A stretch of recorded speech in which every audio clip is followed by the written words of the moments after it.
How much money are Prince Harry and Meghan Markle worth? Can Princess Meghan serve as British Prime Minister? Harry and Meghan's life developments without Diana's inheritance. These are the hot topics that we're reporting on today, and I think it will be very interesting. Can't wait any longer. Now we're going to get to the main point. Well, it looks like Prince Harry and Meghan Markle are running into some serious financial troubles. Every single deal is falling apart. All those ridiculous figures that they're going on and on about are never going to reach their bank accounts. Lady Colin Campbell is saying that things are not going as planned, and Meghan, of course, is blaming everybody else for her mistakes. And now she's all pissed off because no matter what she does, it fails. Harry and Meghan's net worth may not be as impressive as once thought. So the fact is, Archewell is not even bringing in enough money to pay staff salaries, which is why so many people are walking away. Lemonade has gone completely quiet, and American Riviera Orchard has nothing at all to sell. Soon enough, the accountants are going to have to step in to administer what is left and pay the bills. Now, they can hire basically anybody, in fact, dozens of people, and that's what they did, but then they can fire them just as quickly, or more likely, the staff members leave. Realistically speaking, Archewell is simply a tool that allows them to pretend that they're humanitarians. It looks to me like neither Meghan nor Harry has ever really had to budget or manage money in their entire lives.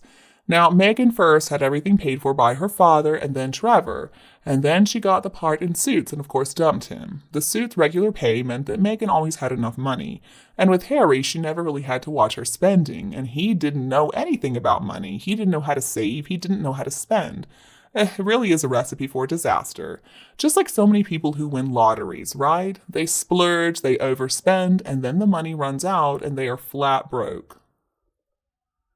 But I don't really believe they are hurting. They made a lot of money from Netflix and Spare and whatever else they've been up to. But how often can they keep on telling the same old stories about how awful Harry's family is? It's gotten old and dull, and it just makes them look like they are so resentful, they're spiteful, they're jealous and vindictive. I mean, with both the King and the Princess of Wales suffering from cancer right now, they really have to find a new way to make money. And the reality is, they have not gotten all that money from Netflix. They haven't even done anything for Netflix lately. And they got only a portion of their Spotify contract. And who knows what they made from the book deal. They didn't really do anything there either. So I don't know where they would get such an impressive bank account balance. It's funny to me, too, that Meghan believes that since she dated a chef, she's one as well, so she should have her own cooking show.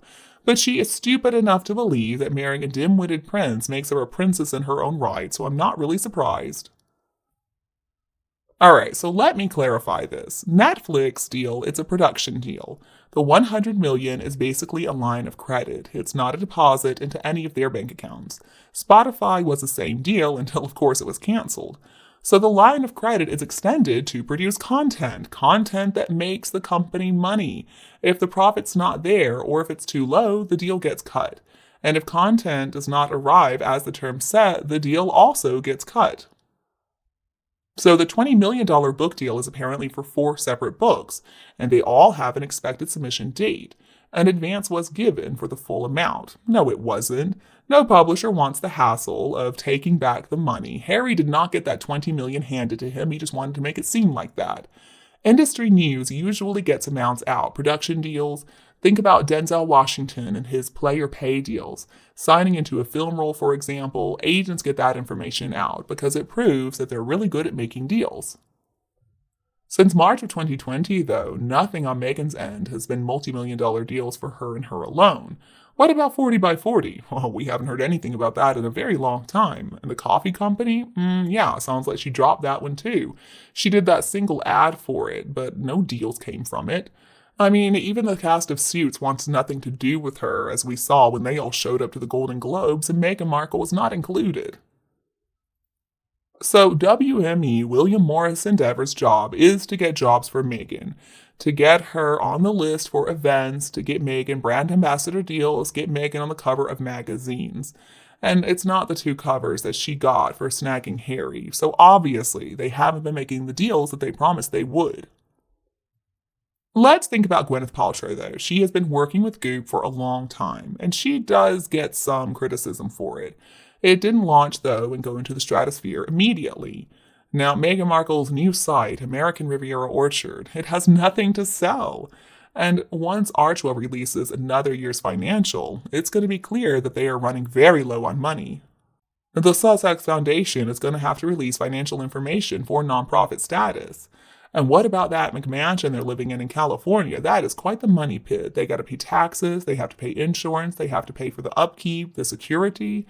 I mean, I think that Archewell Charity just uses that house as its brick and mortar site. So they're probably trying to write off everything they can. But let's discuss specific numbers. Now, I think that their biggest deal, Netflix, was nowhere near the $100 million figure that we heard. I suspect they were offered this little tasty morsel to complete the final installment of The Crown. Netflix made sure to make that deal very sweet so that Harry and Meghan wouldn't need to feel guilty about anything.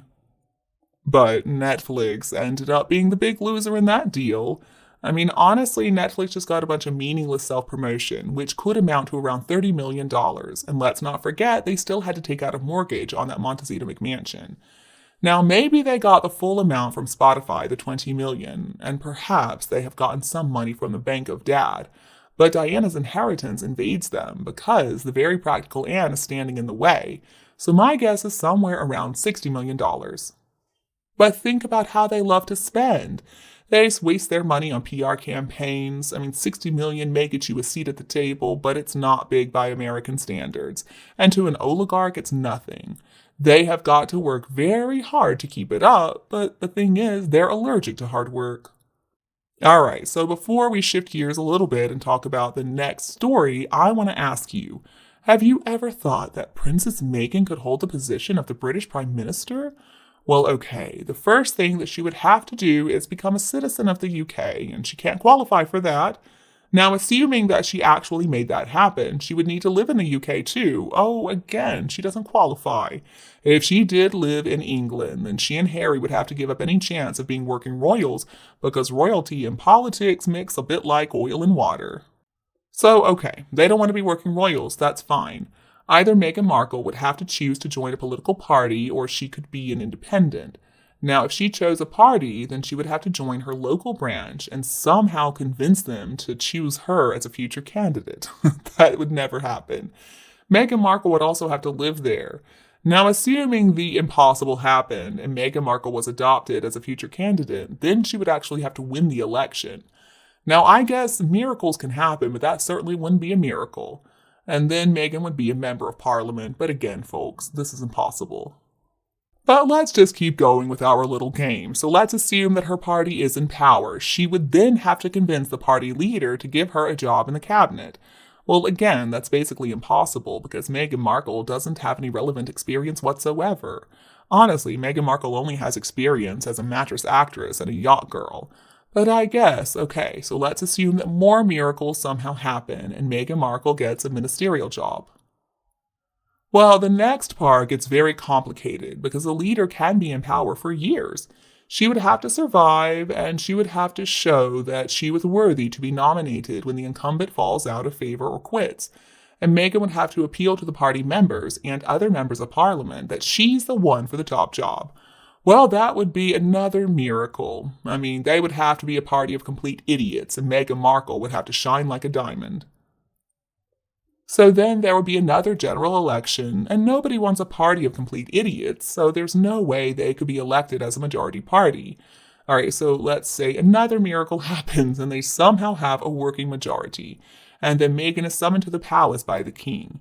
So she complies, even though she doesn't really like to comply with anything, and she gets to the palace and is announced to the king. They shake hands, she curtsies, and she accepts his invitation to become Prime Minister.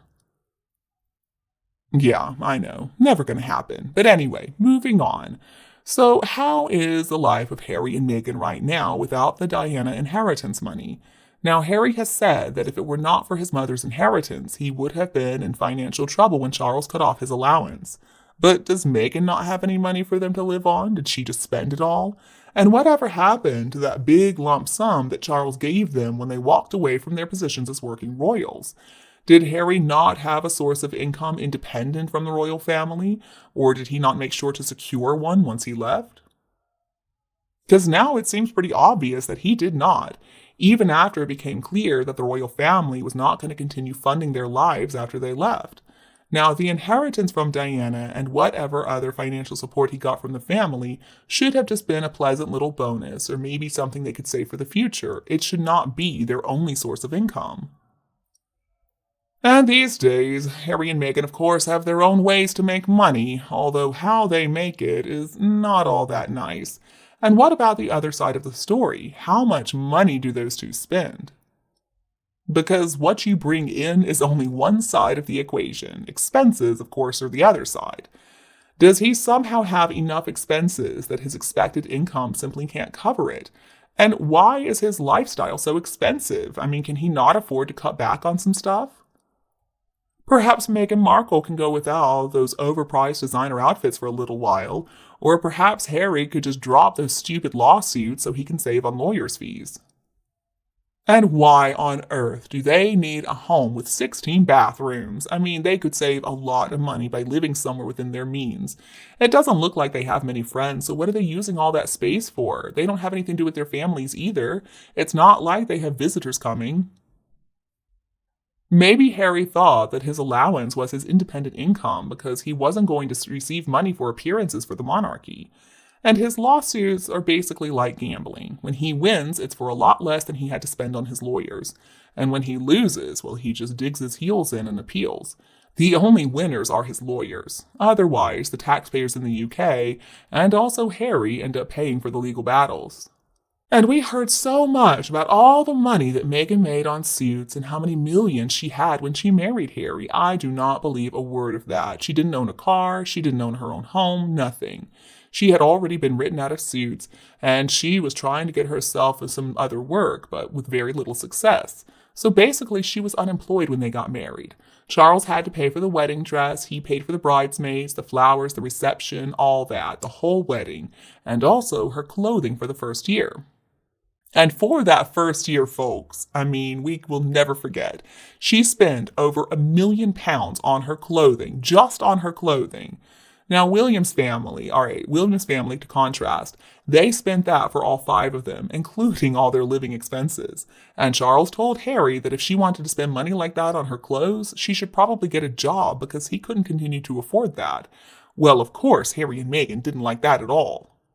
So I do believe they have to be running out of money, or close to it, and so now Meghan Markle has to resort to trying to sell some jam and coffee and dog food. This is such a desperate attempt to make some money, and it's never gonna work. It makes no sense from a marketing standpoint. So in conclusion, folks, remember, everything Harry and Meghan say or do is an outright lie. Now, if you can just remember that, everything else starts to make a lot more sense. I mean, it still doesn't make perfect sense because it's the two of them, but again, nothing they say or do really does. This is the main news today. What are your thoughts on these topics? Please leave a comment to let us know, and then leave a like, share, and subscribe to the channel.